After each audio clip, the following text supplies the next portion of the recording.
Now, why would we pay somebody only $4 an hour? They're not very valuable to the marketplace. Now, we got to make that distinction, to the marketplace. Might be a valuable brother, a valuable member of the community, a valuable member of the church, valuable member in the sight of God, to the human family, of course, those kind of values. But to the marketplace, which is called what? Reality.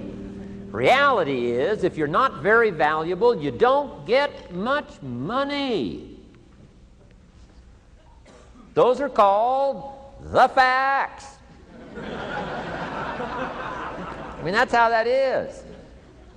Well, then, how do you get more money? Simple answer. Somebody says, well, I'll go on strike for more. Well, here's a major problem with that. Here's a major problem with that. You can't get rich by demand.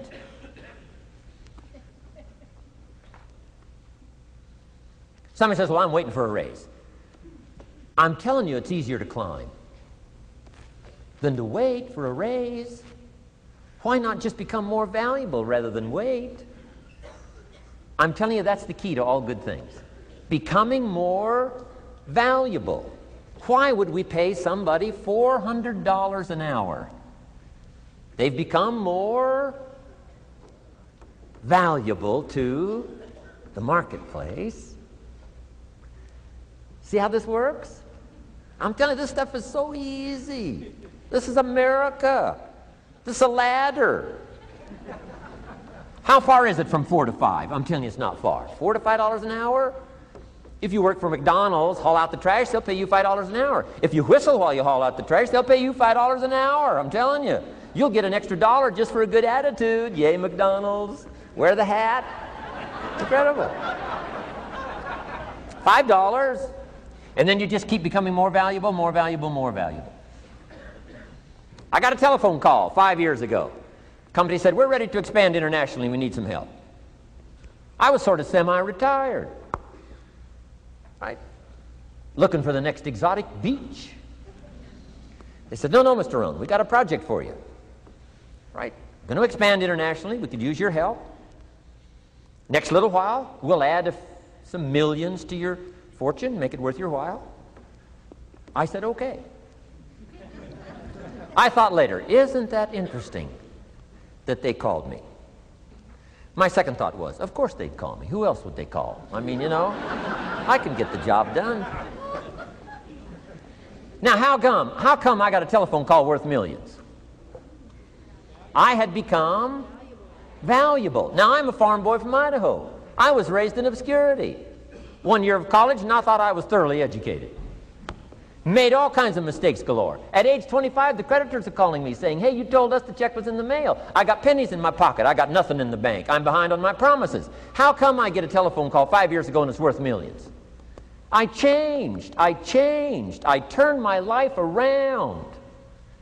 Is it possible to become worth millions? Speaking economically, now there's a lot of values to become, but let's just talk economics. Is it possible to become that valuable? And the answer is, of course, of course. Now let me give you the secret.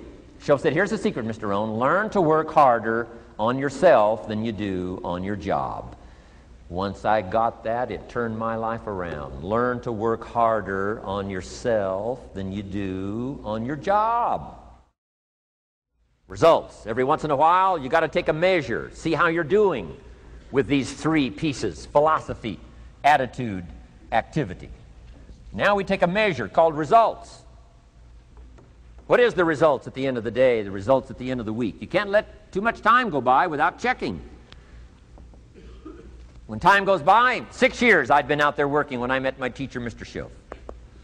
Shoaff said, well, Mr. Rohn, let's just go through a little summary here. He said, in the last 6 years, how much money have you saved and invested? Let's go through a little tab list here. How much money have you saved and invested the last 6 years? I said, what? 0. He said, you have messed up. You remember these notes. I like that. You've messed up. He said, who sold you on that plan?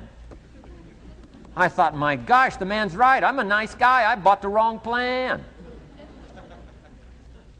What if you were 50 and broke? Right? Didn't need to change countries. Bought the wrong plan. What a sad scenario that would be. But Shoaff said these questions. Let's go through some results. He said, how many books have you read in the last 90 days? I said, what? 0. Wisdom of the world available? Change your life, change your future? Wisdom of the world available? Develop any skill you want, earn the kind of income you want, have all the treasures you want, equities you want, relationship with your family that you want, everything that you want available, and the wisdom of the world to help you get it. Haven't read any books in the last 90 days. My teacher said, Mr. Rohn, you have messed up. I'm telling you, you've got the deal. Shoaff said, Mr. Rohn, in the last 6 months, how many classes have you taken to improve your skills or to develop new skills? Go for the American dream. Become rich and powerful and sophisticated and healthy and influential. How many classes have you taken in the last 6 months? I said, how many? 0. He said, you have messed up. He said, you don't need to unmess the country.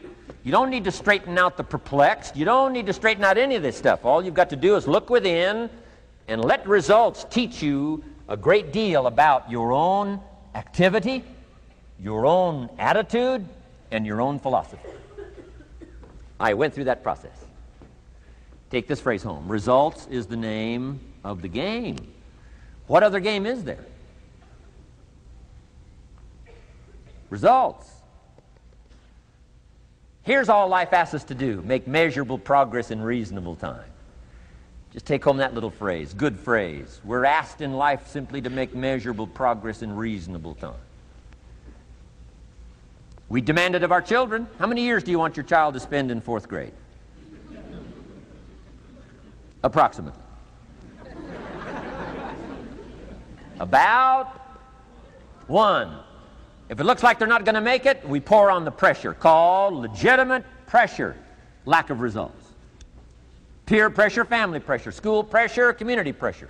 Every other kind of pressure we can bring to bear. What? You can't stay more than 1 year in 4th grade. As parents, you'd have to leave the community. You say, well, what if they're nice kids? Wouldn't you give them 3 or 4 years? And the answer is no. You got to make better progress than that. So you got to check fairly often. Some things you got to check every day. Some things you got to check at least by the end of the week.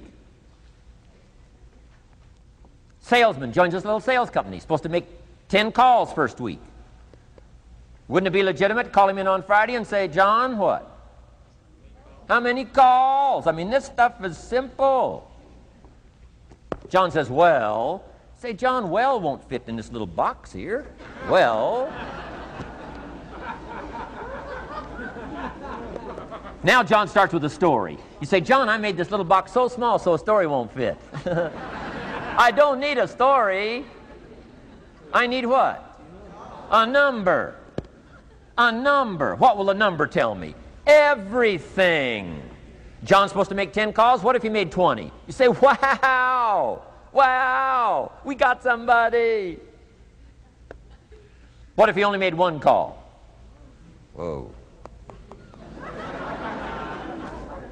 Will that tell us something about John's philosophy? And the answer is yes. Will it tell us something about his attitude? Of course. Will it tell us something about his disciplines? Of course. And if he wants a lesson in life change, all he has to do is be willing to face the numbers and come up with the results that will teach you to either celebrate if you got good results or fix whatever needs to be fixed in your philosophy, attitude, activity called disciplines. You don't need to go anywhere else. I do believe in affirmations. They are valuable as long as you affirm the truth. Because it says in ancient scripts, the truth, what? Will set you free. Free to do what? Amend your errors and pick up new disciplines. That's what the truth is for, to help us amend our errors and pick up the disciplines for life change. That's what the truth is for. So I do believe in affirming the truth. If you're broke, best thing to affirm is, I am broke. You put that up on the refrigerator where you can see it every day. I mean, that's how you do that. Now, if you need a little additional affirmation, you just put up there, I'm 40 and broke. I mean, you know, that ought to do it. And if you need just a little more, put up there, I live in America and I'm 40 and broke. That's enough to turn your life around. It says, hey, something is Wrong. Somewhere I have messed up. And I'm telling you, if you'll start with that, it's called the process of life change, and it doesn't matter how small the process is to start. One discipline starts it, and then one discipline feeds another, and the first thing you know, you've got this whole cycle in an upward positive motion. And it's called life change. It's called income change. It's called health change. Relationship with your family change. Equities unprecedented that you can have in numbers that will stagger the imagination if you do not curse what's available and start amending what's possible to get the results that you want. I don't think I can put it in any better language. Let me give you the day that turns your life around as quickly as I can. I got 4 parts to the day that turns your life around, and then we're finished for the day. Number 1, disgust. Disgust. Disgust is a negative emotion, but it can have a very positive, powerful effect. Disgust says, I've had it. What an important day that could be. I've had it. Wow. I met a beautiful, powerful, accomplished executive lady in New York. The company invited me to come in.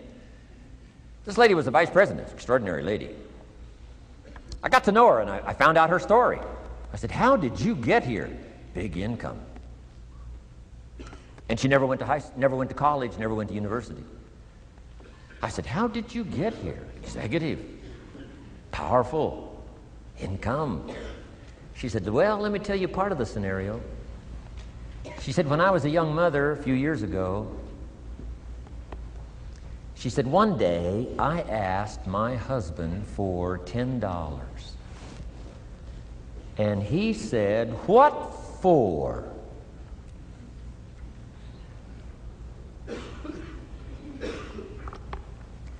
She said, before that day was over, I decided I would never, ever ask again. She said, I started studying opportunity, found it, took the classes, put myself through the schools, did the scenario. Now I'm vice president. I make a lot of money. And she said, I kept my promise. I've never, ever had to ask again. It's called a life-changing day. The day you say, enough is enough. Now, if you can add an act to your disgust, it helps. A man takes a shotgun to his car, blows out every window, destroys every tire, puts 100 rounds in it, and says, I've driven this embarrassing thing for the last time. And then he saves it. He saves it. And later when somebody says, how did you become rich and powerful? He says, let me show you this car. One day I'd had it up to here. I blew it to smithereens. Enough is enough. Powerful. Here's the last 3. Next is decision. Decision making is a life-changing day. If you went home today and in the next few days cleaned up a list of decisions, it could furnish enough inspiration for the next 5 years, 10 years. What an inspiring day, the day you can bring yourself to decide. And here's the 3rd one, desire, wanting to bad enough. Who knows the mystery of that? We don't know. But here's something I do know. Sometimes desire waits for a trigger, waits for something to happen. Who knows what the happening may be? A song, the lyrics, a movie, the dialogue, a seminar, a sermon, a book, an experience, confrontation with an enemy, a conversation with a friend who finally levels with you. Whatever the experience it is, it's so valuable. And here's my best advice. Welcome all experiences. You never know which one is going to turn everything on. Don't put up the walls. The same wall that keeps out disappointment keeps out happiness. Take down the walls. Go for the experience. Let it teach you. And here's the last one. Resolve. Resolve says, I will. 2 of the most powerful words in the language. Benjamin Disraeli said, nothing can resist a human will that will stake its existence on its purpose. Shortly put, I'll do it or die. Best definition of resolve I got from a little junior high girl, Foster City, California. I'm going through some words one day. I got to this one and I asked the kids, who can tell me what resolve means? Some didn't know, some tried. Interesting. The last one was the best. Little girl about 3 rows back, she said, I think I know, Mr. Rohn. I said, what? She said, I think resolve means promising yourself you will never give up. I said, that's the best I've ever heard. She's probably giving seminars somewhere today, right? I mean, that's the best I've heard. I asked the kids, how long should a baby try to learn how to walk? How long would you give your average baby? Before you say, hey, enough's enough. No. Any mother in the world would say, you're crazy. My baby is going to keep trying what? Until. What a magic word. I want you to write it down. Until. Promise yourself you'll read the books until your skills change. You'll go to seminars until you get a handle on it. You'll listen to it until it makes sense. You'll go for it until you understand it. You'll practice it until you develop the skill. Never give up until, however long that is. Step by step, piece by piece, book by book, word by word, apple by apple. Walk around the block, walk around the block. Go for it. Don't miss the chance to grow. And resolve that you'll pay the price until you learn, change, grow, become. Then you'll discover some of life's best treasures when you pay that price.